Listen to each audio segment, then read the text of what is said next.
नमस्कार मु डॉक्टर दिलीप पंडा 2024 निर्वाचन समाप्ति घटी। निर्वाचन समाप्ति संगे संगे गणतंत्र केते दुर्बल हब केते सबल हब तार आलोचना पर्यालोचना चली एवं यही निर्वाचन गुरुत्वपूर्ण वैशिष्ट्य गुड़ी को जदि आम संक्षेप रे आलोचना करिबा ताहेले आमे जानी परिबा जे गणतंत्र निर्दिष्ट पथरे सबल हेबाकु जाउछि ना दुर्बल हेबाकु जाउछि। जे प्रथम कथा होछि जे जहाँ एग्जिट पोल देइथिले समस्त एग्जिट पोल भूल प्रमाणित होइछि।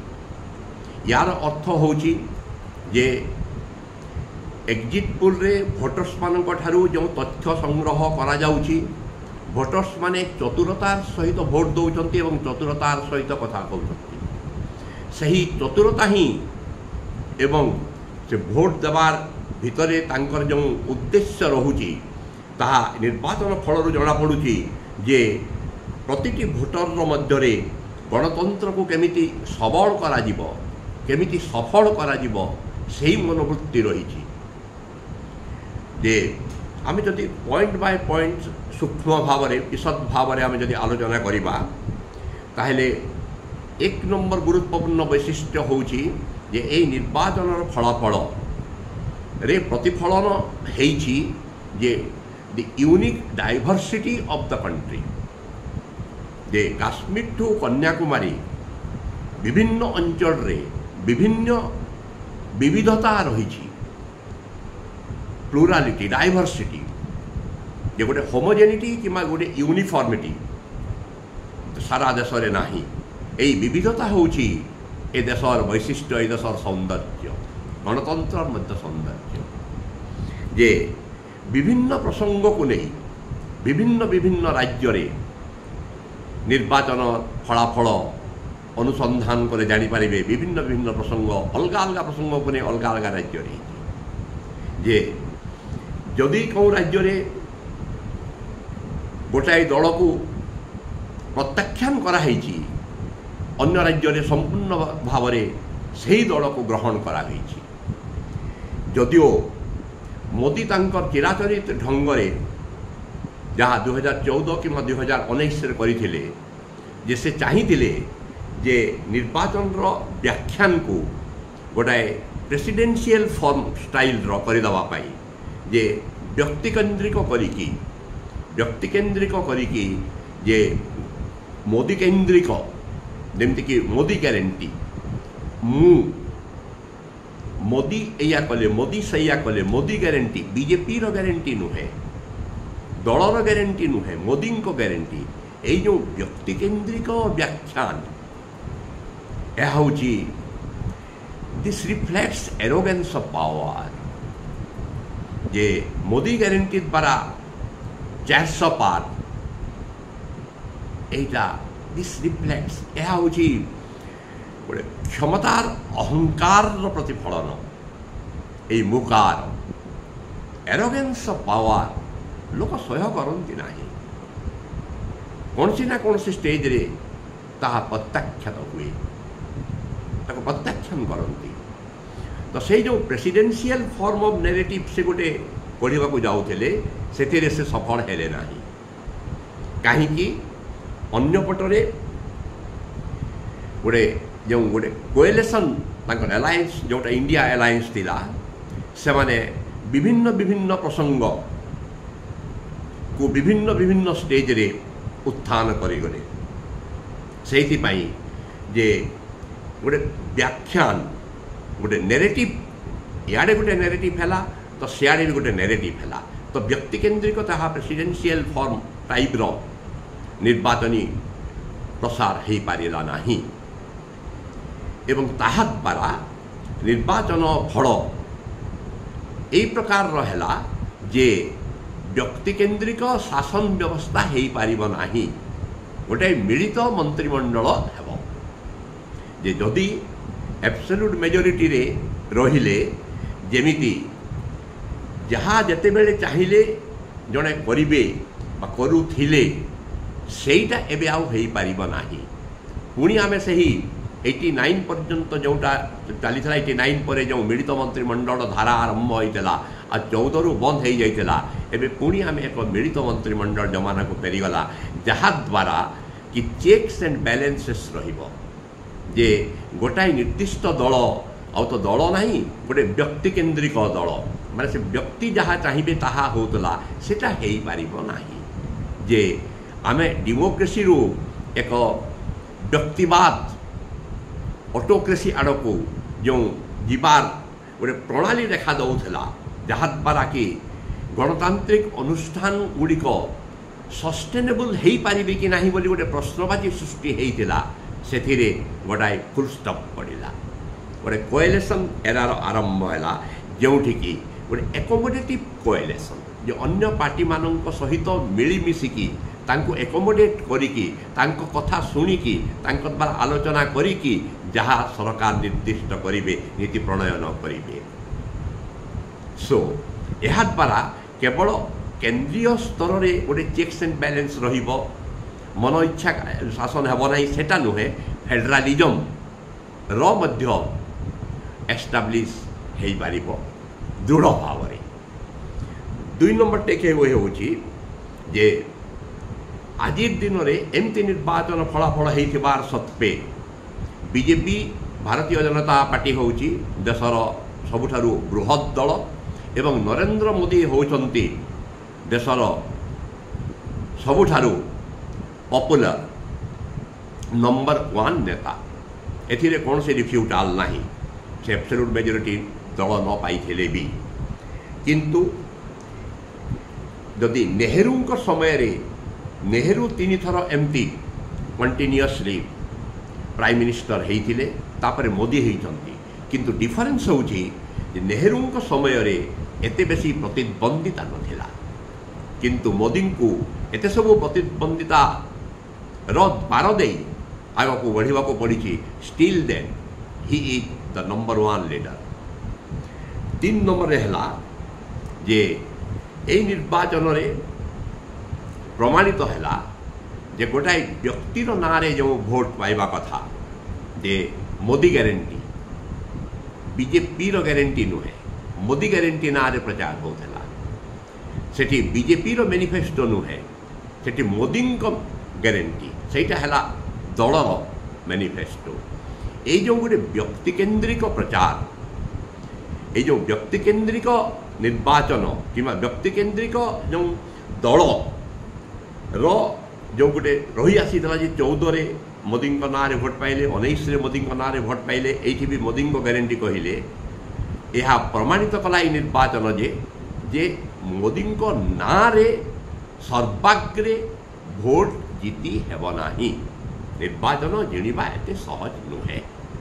यह द्वारा कौन हम जे सामग्रिक भाव में तापरे एक गणतांत्रिक प्रक्रिया रे अन्य नेता माननकु मध्य सांगरे आनिबा को पड़िबो सेटा अनेक जगह प्रमाणित हुए जे उत्तर प्रदेश रे कहीं दल भल कला नहीं भारतीय जनता पार्टी तार तो विश्लेषण होउछि किंतु जहाँ जना पड़ुछि जे एई जो व्यक्तिकेन्द्रिक कहली जे जदि सबु नेता मानक सहित सहयोग रे सबु नेता सहयोग रे जदि प्रार्थी बछा ही थांता जहाँ मीडिया रो आमे जानुछु जे योगी आदित्यनाथ कैंडिडेट सिलेक्शन रे एते सैटिस्फाई नथिले तांकू पचरा जाई नथिला अनेक क्षेत्र रे एवं कैंडिडेट दिया ही थिला तो सेठी जदि से मुख्यमंत्री हेकी जदि तांकू जदि विश्वास को निया जाओ नाही प्रार्थी चयन समय रे एवं व्यक्तिकेन्द्रिक जदि संपूर्ण भाव में होइजिबे ताहले जहाँ अवस्था हवा कथा this may be one of the factors जे समस्त सहायता रे समस्त सहित कथबार्ता बुझामणा करिकी निर्वाचन परिचालना करबा उचित केवल मु जहाँ को बाछी देवी मो ना रे भोट पाइबे सेटा चलिबो नाही that has been prove to be wrong सेटा भूल बोली प्रमाणित होइछि एटा इंदिरा गांधी समय रे होतला जे इंदिरा गांधी जहाँ को बाछी देले प्रार्थी ना भी लोक जाणु नथिले एवं से इंदिरा गांधी को ही भोट दौले मोदी मध्य से गोटे धारणा थिला ଯେ ମୁଁ ଯାହାକୁ ବାଛିଦେବି ମୋ ନାଁରେ ଲୋକ ଭୋଟ ଦେବେ, କିନ୍ତୁ ସେଟା ଭୁଲ ପ୍ରମାଣିତ ହେଇଛି। ଏଇଠି ଉତ୍ତରପ୍ରଦେଶ ପ୍ରସଙ୍ଗରେ ମୁଁ ଆଉ ଗୋଟେ କଥା କହିବାକୁ ଚାହୁଁଛି ଯେ ଅରବିନ୍ଦ କେଜରିୱାଲ ଯେତେବେଳେ ଜେଲରୁ ଫେରିଲେ ସେତେବେଳେ ସେ ଦୁଇ ତିନିଟି କଥା କହିଲେ। ଯେ ପ୍ରଥମେ କହିଲେ ଯେ এই ନିର୍ବାଚନ ସରିଯିବାର 2-3 ମାସ ପରେ ଯୋଗୀ ଆଦିତ୍ୟନାଥଙ୍କୁ ଉତ୍ତରପ୍ରଦେଶର ମୁଖ୍ୟମନ୍ତ୍ରୀ ପଦରୁ ମୋଦି ଅପସାରିତ କରିଦେବେ। ଯେମିତିକି ମଧ୍ୟପ୍ରଦେଶରେ ଶିବରାଜ ଚୌହାନକୁ କଣ୍ଟିନ୍ୟୁ କଲେ ନାହିଁ,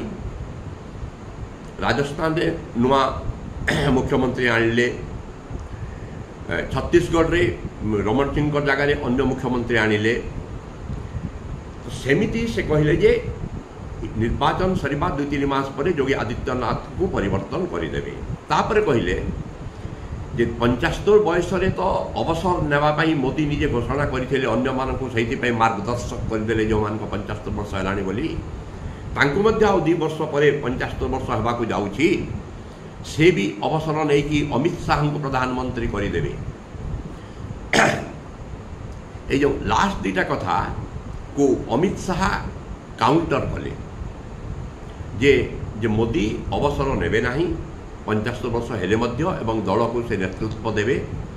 ଶାସନକୁ ନେତୃତ୍ୱ ଦେବେ ଏବଂ ପ୍ରଧାନମନ୍ତ୍ରୀ ପଦରେ ରହିବେ, ଏବଂ ତାଙ୍କ ନେତୃତ୍ୱରେ ଦଳ ଚାଲିବ ଏବଂ ସେ ହିଁ ପ୍ରଧାନମନ୍ତ୍ରୀ ରହିବେ। କିନ୍ତୁ ପ୍ରଥମ ନେରେଟିଭ୍ ଯେଉଁଟା ଦେଇଥିଲେ ଅରବିନ୍ଦ କେଜରିୱାଲ ଯେ ଯୋଗୀ ଆଦିତ୍ୟନାଥଙ୍କୁ ନିର୍ବାଚନ ସରିବାର କିଛି ମାସେ 2 ମାସ ପରେ ଉତ୍ତରପ୍ରଦେଶ ମୁଖ୍ୟମନ୍ତ୍ରୀ ଅଲଗାଇ ଦେବେ, ସେଇଟାକୁ କିନ୍ତୁ କେହି କାଉଣ୍ଟର କଲେ ନାହିଁ, ଅମିତ ଶାହା କାଉଣ୍ଟର କଲେ ନାହିଁ। ହେଇଥାଇପାରେ ସେଇଟା ଯେଉଁ କାଉଣ୍ଟର କଲେ ନାହିଁ ସେଇଟା ଯୋଗୀ ଆଦିତ୍ୟନାଥଙ୍କ ଉପରେ ପ୍ରତିକୂଳ ପ୍ରଭାବ ପକାଇ ଦେଇପାରେ। ସେ ଯେତିକି ଇଣ୍ଟରେଷ୍ଟ ନେବା କଥା, ଯେଉଁ ଆଗ୍ରହରେ, ଯେଉଁ ସ୍ପିଡରେ, ଯେଉଁ ମୋମେଣ୍ଟମରେ ସେ ଉତ୍ତରପ୍ରଦେଶରେ ପ୍ରଚାର କରିବା କଥା ହେଇଥାଇପାରେ, ଆମେ ଅନୁମାନ କରୁଛୁ ଯେ ସେଇଟା ଗୋଟେ ଫ୍ୟାକ୍ଟର ହେଇଥାଇପାରେ। କାହିଁକିନା ପୂର୍ବାଞ୍ଚଳରେ ୟୁପିର ଦଳ ଭଲ କରି ନାହିଁ, ଆଉ ସେଇଟା ହେଉଛି ଯୋଗୀ ଆଦିତ୍ୟନାଥଙ୍କର ଅଞ୍ଚଳ। 3 ନମ୍ବରରେ ହେଲା ଯେ ଏରୋଗେନ୍ସ ଅଫ୍ ପାୱାର, କ୍ଷମତାର ଅହଙ୍କାର। ଲୋକେ କିଛି ଦିନ ବାଧ୍ୟ ହୋଇକରି ସହିଯାଇପାରନ୍ତି, କିନ୍ତୁ ଲୋକଙ୍କୁ ଭଲ ଲାଗେ ନାହିଁ। ଏରୋଗେନ୍ସ ଅଫ୍ ପାୱାର ଭଲ ଲାଗେ ନାହିଁ। ଏଇ ମୁଁ ମୋଦିଙ୍କ ଗ୍ୟାରେଣ୍ଟି, 400 ପାର, ଏଗୁଡ଼ା ଟିକେ ଏରୋଗେନ୍ସ ଅଫ୍ ପାୱାର ଭଳିଆ ଲାଗେ। ଯେମିତିକି ସ୍ମୃତି ଇରାନୀ ଏମିତିରେ କିଛି କରିନାହାନ୍ତି ନୁହେଁ, କରିଛନ୍ତି, କିନ୍ତୁ ସେ ଯେଉଁ ଟୋନ୍ରେ କଥା କହନ୍ତି, ଯେଉଁ ଶୈଳୀରେ କଥା କହନ୍ତି, ଯେ ତାଙ୍କ ସେ ମାନେ ଦ୍ୟାଟ୍ ରିଫ୍ଲେକ୍ଟସ୍ ତାଙ୍କ ସେ କଥାରୁ, ସେ ଶୈଳୀରୁ, ତା କଥା କହିବାର ଭଙ୍ଗୀରୁ ଗୋଟେ ଏରୋଗେନ୍ସ ଅଫ୍ ପାୱାର ବାହାରେ, ଯେଉଁଟା ଲୋକ ଗ୍ରହଣୀୟ ନୁହେଁ ଲୋକଙ୍କ ପକ୍ଷରେ। ସେଇଥିପାଇଁ ସେ ତୃଣମୂଳ ସ୍ତରର ଜଣେ କର୍ମୀ କିଶୋରୀଲାଲ ଶର୍ମା ସେ କିଶୋରୀଲାଲଙ୍କ ଠାରୁ ହାରିଗଲେ। ଏରୋଗେନ୍ସ ଅଫ୍ ପାୱାର ଲୋକ ସହନ୍ତି ନାହିଁ। ସେଇଟା ଓଡ଼ିଶାରେ ମଧ୍ୟ ସେଇଟା ହେଇଛି, ଏରୋଗେନ୍ସ ଅଫ୍ ପାୱାର, ଯେ ପାଣ୍ଡିଆନ ନିଜକୁ ସର୍ବମୟ କର୍ତ୍ତା ବୋଲି ମନେ କରିଗଲେ। ଯେହେତୁ ବିଜୁ ଜନତା ଦଳର କ୍ୟାବିନେଟ୍ ମନ୍ତ୍ରୀମାନେ ମଧ୍ୟ ତାଙ୍କର ଆଙ୍ଗୁଳି ନିର୍ଦ୍ଦେଶରେ ସବୁକିଛି କରୁଥିଲେ, ନାଚୁଥିଲେ, ଉଠୁଥିଲେ, ବସୁଥିଲେ, ଏବଂ ସେ ଯାହାକୁ ଚାହୁଁଥିଲେ ପ୍ରାର୍ଥୀ କରିଦେଲେ, ଯେମିତି ଚାହୁଁଥିଲେ, ଯାହା ପଲିସି ଚାହୁଁଥିଲେ କରିଦେଲେ, ଯାହାକୁ ଯେଉଁ ଅଫିସରକୁ ଚାହୁଁଥିଲେ ରଖୁଥିଲେ। ଏଇ ଯେଉଁ ଏରୋଗେନ୍ସ ଅଫ୍ ପାୱାର ଓଡ଼ିଶାରେ ମଧ୍ୟ ବିଜୁ ଜନତା ଦଳକୁ ଖାତକୁ ପକାଇଦେଲା। ଏରୋଗେନ୍ସ ଅଫ୍ ପାୱାର ଲୋକେ ସହନ୍ତି ନାହିଁ। ନେକ୍ସଟ 5 ନମ୍ବରରେ ହେଲା ଯେ ଏଇ ଯେଉଁ ଦଳ ଭାଙ୍ଗିକି, এইটা ମଧ୍ୟ ସେ ଏରୋଗେନ୍ସ ଅଫ୍ ପାୱାରରେ ଆସୁଛି। ଯେ ଦଳ ଭାଙ୍ଗି, ଟେକ୍ ଫର୍ ଏକ୍ଜାମ୍ପଲ୍ ମହାରାଷ୍ଟ୍ରରେ ଶରଦ ପାୱାରଙ୍କ ଦଳକୁ ଭାଙ୍ଗିକି ଅଜିତ ପାୱାର କିଛି MLA ନେଇକି ବିଜେପିକୁ ଚାଲି ଆସିଲେ। ଶିବସେନାକୁ ଭାଙ୍ଗିକି ଏକନାଥ ସିନ୍ଦେ ବିଜେପି ଚାଲି ଆସିଲେ ଏବଂ ସେମାନେ ଗୋଟେ ତାଙ୍କ ସରକାର ଗଢ଼ିଲେ, NDA ସରକାରକୁ ଭାଙ୍ଗିକି। ତ ଏଇ ଭଙ୍ଗା ରୁଜା କରିକି, ଏଇଟା କ୍ଷମତାର ବଳରେ अर्थ हो क्षमता हो तार बल एमती दल को भंगारुजा करिकी सरकार गढ़ा यहाँ हूँ क्षमतार अहंकार अहंगर एक प्रतिफलन लोके ताहा सहंती नहीं। देखो महाराष्ट्र फलाफल कौन है जे अजित पवार गोष्ठी केवल गोटे मात्र सीट पाई हुए शरद पवार गोष्ठी 8टी सीट पाई जदिओ एकनाथ शिंदे भल कर 7टा सीट पाई एवं उद्धव ठाकरे शिवसेना 9टी सीट पाई किंतु सिंपाती रहा क्या पाखे केडर रहिले क्या पाखे यही भंगा बीजेपी भल करना जमती करवा कथा एवं से अक्टोबर नवेम्बर रे असेंबली निर्वाचन होगा जाऊँगी तो यह द्वारा ये जो एरो भंगारुजा करी दल को गोटे दल करी आनिक गोटे क्षमता गठन कर this also shows arrogance of power लोक यहाँ सह्य करते ना। जगन रेड्डी जमती आंध्र रे चंद्रबाबू नायडू को अरेस्ट कराइदेले that is also arrogance of power सेटा लोक समझ से चंद्रबाबू नायडू सपक्ष बहुत जोर सिंपाथी हवा चलला एवं से जीतीगले एवं सहित अलायंस करी बीजेपी किसी परिमाण लाभवान हो गला। नेक्स्ट है जे यूपी बिहार रे गोटे सोशल जस्टिस सामाजिक न्याय रो एक धारणा मंडल 2 रो गोटे नैरेटिव बिल्डअप करागला कास्ट सेंसस माध्यम रे किंबा ए जो संविधान रहिबो कि नहीं तो सेठी ए गोटे से 89-90 जो मंडल मंदिर मंडल कमंडल जो राजनीति सेटा एवं याडे बीजेपी रो व्याख्यान रहिला जे अयोध्या रे राम मंदिर गढ़िबार ए दुईटी भितर जो गोटे संघात है फैजाबाद जार अधीन आउसी अयोध्या जो राम मंदिर रामलाला प्राण प्रतिष्ठा होती जहाँ को लेकिन बीजेपी भावुला जे बहुत गुड़ाई निर्वाचन फायदा उठेब बोलिकी से कन्स्टिट्युएन्सी रे बीजेपी हारी जाइए से समाजवादी दलर जड़े दलित नेता जीति ठीक ताठू 200 किलोमीटर दूरे सीतापुर जोटा जो कहुए सीता जन्म होता बोलिकी से बीजेपी हारी से कांग्रेस जीति तो यही जो गोटे मंडल पिछड़ा दलित अल्पसंख्यक एमानकर गोटे सोशल इंजीनियरिंग सृष्टि कले अखिलेश यादव आउ सेटा को लेकिन अखिलेश यादव एवं कांग्रेस राहुल गांधी एमाने उत्तर प्रदेश रे से नैरेटिव को लेकिन निर्वाचन प्रचार कले आउ अन्य पक्ष रे मायावती जी की दलित भोट संरक्षक बीएसपी से एमती खेल खेलिले जमती कि से बीजेपी को सुहेब भाया किंतु सेटा काम देला नहीं एवं अखिलेश एवं राहुल गांधी से नैरेटिवटा को ठीक भाव में उपस्थापना करि पारिले से दलित भोट इंडियन अलायंस को ये गला केमती जे गोटे जो हिंदू मनोलिथ जो गोटे सृष्टि करने बीजेपी सब बेले गोटे फर्मूला रही थाए जे हिंदुत्व को लेकिन गोटे हिंदू मनोलिथ सब हिंदू गोटे एक करिकी एमाने कास्ट बेसिस रे जाति बेसिस रे जे पिछड़ा दलित एमान को लेकी एवं यारे अल्पसंख्यक को लेकी एमान को लेकी गोटे सोशल इंजीनियरिंग सृष्टि करे यही जो मंडल 2 एवं मंदिर राजनीति भितर मंदिर राजनीति हजिगला एवं से उत्तर प्रदेश रे समाजवादी पार्टी 37टी सीट एवं कांग्रेस 6टी सीट जीतिला कांग्रेस केवल 2019 इलेक्शन केवल गोटे सीट जीतिला एवं बीजेपी मात्र 32टी सीट जीतिला 2019 निर्वाचन में 62टी सीट जीतिला तो यही जो नैरेटिव मंडल 2 नैरेटिव जोटा दलित भोट सेटा हिंदुत्व को काउंटर करि पारिला 150 रु 90टी कन्स्टिट्युएंसी रे इंडिया अलायंस जीति जो 150टी कन्स्टिट्युएंसी रे दलित भोटर प्राधान्य रही से 150टी कन्स्टिट्युएंसी रु 90टी कन्स्टिट्युएंसी रे इंडिया अलायंस जीति दैट सोच जे केमिति ए जो कास्ट इंजीनियरिंग ए हिंदुत्व नेरेटिव को केमती डाउनसाइज कर दे पारेला।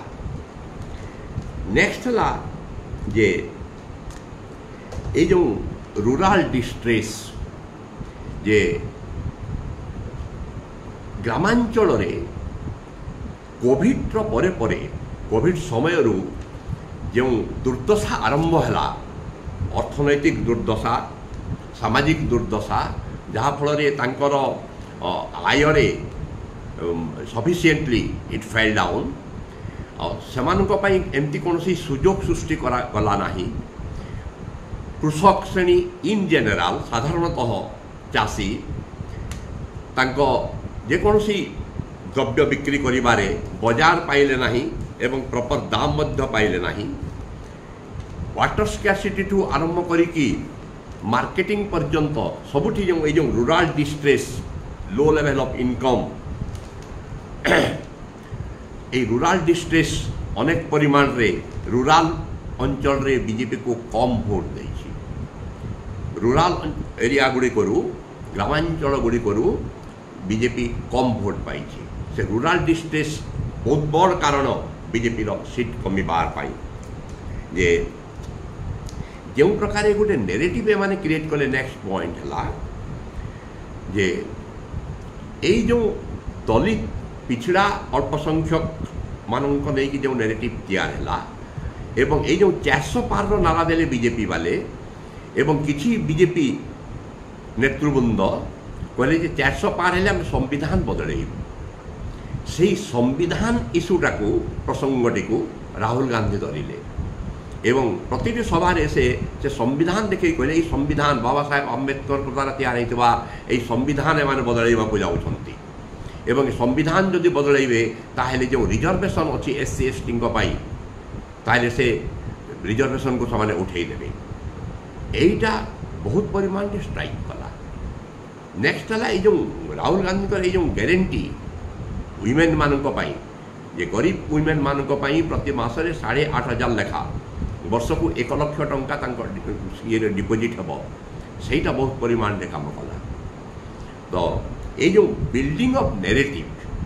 आगुरी कौन करते ना आगुरी जदि राहुल गांधी को कांग्रेस को देखा ताहले से केवल मोदी को क्रिटिसाइज करुले गोटे नेरेटिव बिल्डअप कर गोटे काउंटर नेरेटिव बिल्डअप कर यही निर्वाचन में पूरा उल्टी जाइए बीजेपी पाखरे कौन सी नेरेटिव नाला यही धर्म कथा कौटी रिलीजियस जो टॉक्सिसिटी टॉक्सिक ये जे टॉक्सिसिटी ऑफ रिलीजन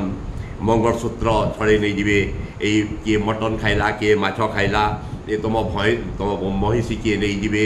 भाग करिकी ये गुड़ाक गोटे माने to divide the society on the basis of religion Hindu मुसलमान एगुड़ाक कहा जो से बेसी छुआ थाए ये जो हिंदू मुसलमान नेरेटिव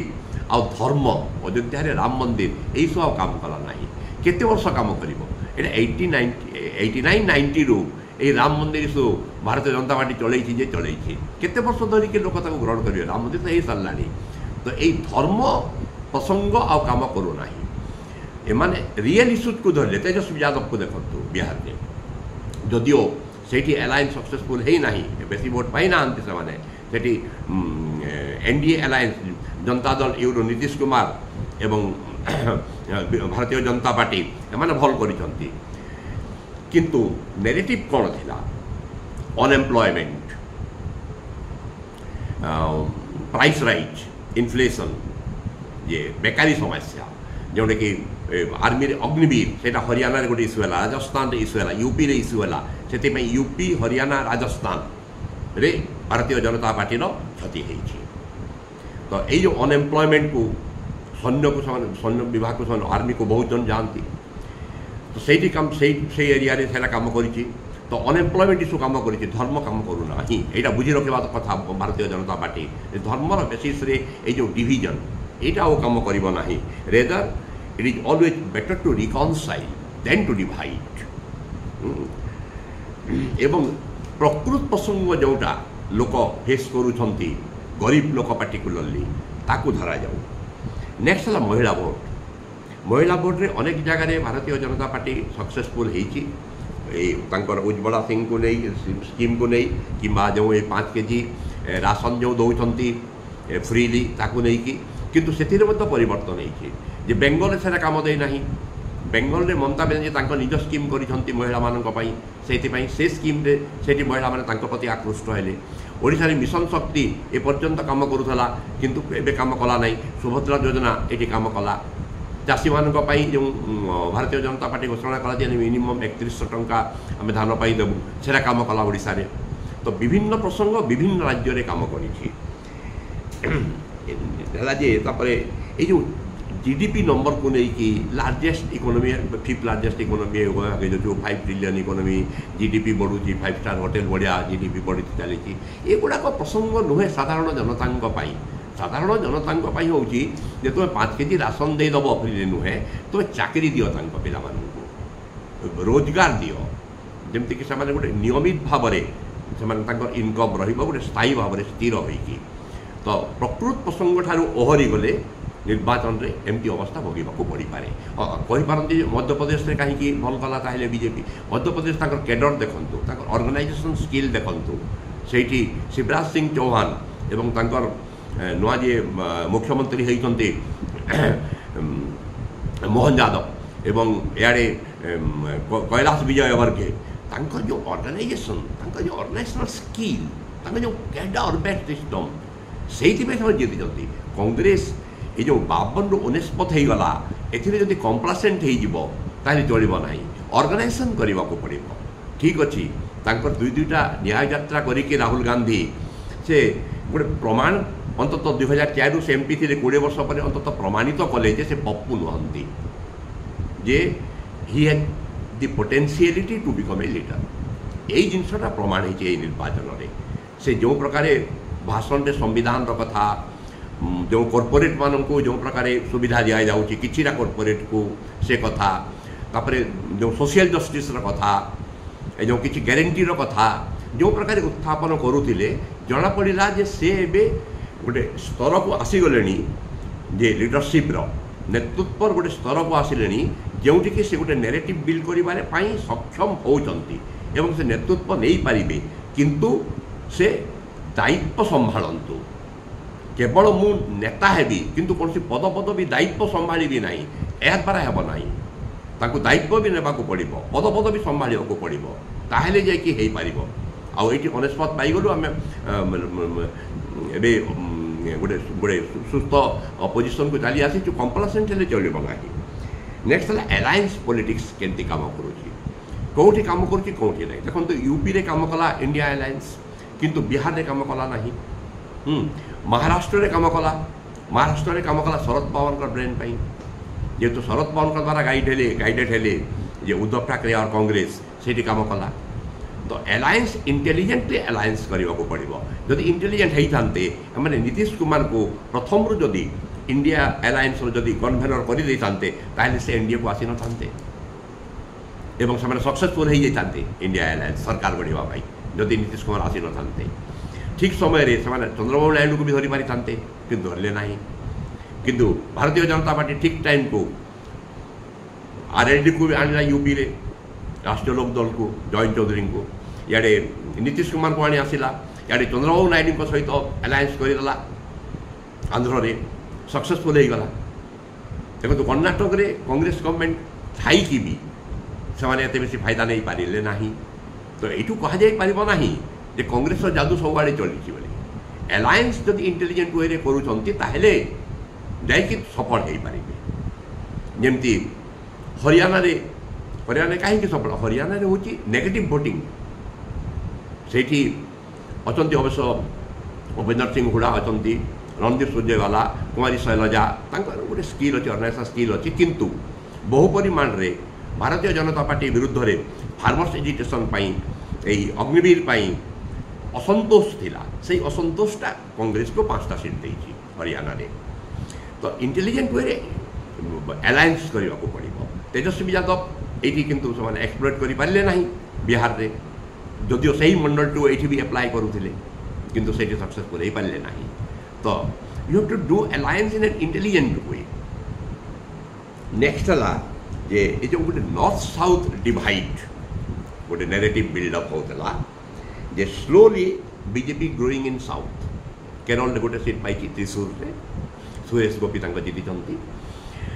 कर्णाटक रे कांग्रेस गवर्नमेंट थिबा सत्वे बीजेपी भल करिछि सेटा होछि जेडीएस सहित अलायंस करिके सेठी से प्राय सक्सेसफुल होइछि आंध्र रे चंद्रबाबू नायडू सहित तेलंगाना रे भल करिछि बीआरएस कंप्लीटली पोछि हो जाइछि तो यही जो नॉर्थ साउथ डिवाइडटा धीरे धीरे से डिवाइडटा धीरे धीरे सरी आसुछि कहीं पॉलिटिक्सटा स्थाणु नुहे राजनीति स्थाणु टिकी रहे ना या गोटे स्रोत से स्रोत रे अनेक परिवर्तन हुए ठीक से ही स्रोत रे नॉर्थ साउथ डिवाइड जो गोटे पोलराइजेशन जो थिला गोटे डिवाइड जो थिला सेटा मत धीरे धीरे सरुछि एई निर्वाचन रु सेटा प्रतिफलित होइछि नेक्स्ट हला जे कांग्रेस रो कांग्रेस जो प्रकार राहुल गांधी एवं प्रियंका गांधी मध्य जो प्रकार एवं प्रेसिडेंट खड़गे मध्य जेते स्पोर्टिवली सबुआड़े बुली जो प्रकार सभा समिति करिसंती सेईटाकू बजाय रखिबा कथा कहीं बहुत शीघ्र महाराष्ट्र हरियाणा एवं झारखंड रे निर्वाचन होगा जाऊँचे असेंबली निर्वाचन होगा जाऊँचे तो यही टेम्पोटा को जब बजाय रखिए आउ एलायंसटा को जब सक्सेसफुली कैरी ऑन करि पारिबे ताहेले से गोटे ठीक फाइट दे पारिबे भारतीय जनता पार्टी सहित गोटे विकल्प बाहरी पारिबो आउ विकल्प जदि रहिबो नाही जदि गोटे स्ट्रांग ऑपोजिशन रहिबो नाही ताहेले डेमोक्रेसी सब बेले एक डेंजरियस सिचुएशन रे रहे एक एज रे रहे से डेमोक्रेसी गणतंत्र को बंचाई रखा गोटे स्ट्रांग ऑपोजिशन आवश्यकता रही कांग्रेस यही टेम्पो को यही एलायंस टेम्पो को मेंटेन करके रखा उचित यही निर्वाचन फल जहाँ वैशिष्ट्य बाहर last but not the least media must play a positive role जे कौन सी दलर कि कौन सी नेतार पछुआ न होइकी तार केवल गुणगान न करिकी तार ड्रम बीटिंग न करिकी न्यूट्राल होइकी इम्पार्शियली सत्य परिवेशन करू लोकों पाखरे जे जो माने मेनस्ट्रीम मीडिया को मोदी मीडिया कहते जो माने कि भारतीय जनता पार्टी को एवं मोदी को आखि बुझिकी सपोर्ट करुले से माने इंडिया एलायंस को जितेबारे तांकर एक बृहत हाथ रही निर्वाचन रे सोशल मीडिया पार्टिकुलर निर्दिष्ट भाव में यूट्यूब मीडिया एक बृहत भूमिका रही कहीं यूट्यूब चैनल रे एबे समस्ते उपलब्ध प्रलय राय आरंभ करिकी बरखा Dutt Rajdeep Sardesai Ravish Kumar पुण्यवसन Vajpayee Deepak Sharma Abhilash Sharma Sanket Upadhyay Shekhar Gupta all top class journalist are available in YouTube समस्ते निज निज नैरेटिव बिल्डअप करुछंती किंतु सेति भितरु किछि जण अछंती जो माने कि जे भी बीजेपी विपक्ष रे किछि भी कहिला ताकू आनिकी हाइलाइटेड करिके देखैछंती एवं सेमानकर मध्य एई इंडिया एलायंस एते सीट पाइबारे कांग्रेस एते सीट पाइबारे तांकर मध्य प्रमुख भूमिका रही तो कहिबार कथा होउछि जे कौन सी दल कि कौन सी नेता आड़ को टिल्ट न करिकी जोटा सत जोटा निरपेक्ष भाव में जोटा सत ताकू ही उत्थापन करतु ओडिशा रे भी अछंती मेनस्ट्रीम मीडिया रे भी अछंती यूट्यूब मीडिया रे भी अछंती जो माने कि किए भारतीय जनता पार्टी रो स्पोक्स पर्सन भलिया काम करुची किए बिजु जनता दल रो स्पोक्स पर्सन भलिया काम करुची as if they are paid journalist from a particular party ना मीडिया को एक निरपेक्ष भूमिका ग्रहण करने को एवं सत्य परिवेशन करने को लोकों पाखरे एवं ताहा द्वारा ही गणतंत्र सफल हेब एवं सबल मध्य हेब सशक्त मध्य हेब एई निर्वाचन रु संक्षिप्त रे आमे एई वैशिष्ट्य गुड़िक आमे बाहर करिचु we have derived all this outlines of this 2024 election নমস্কার, ধন্যবাদ।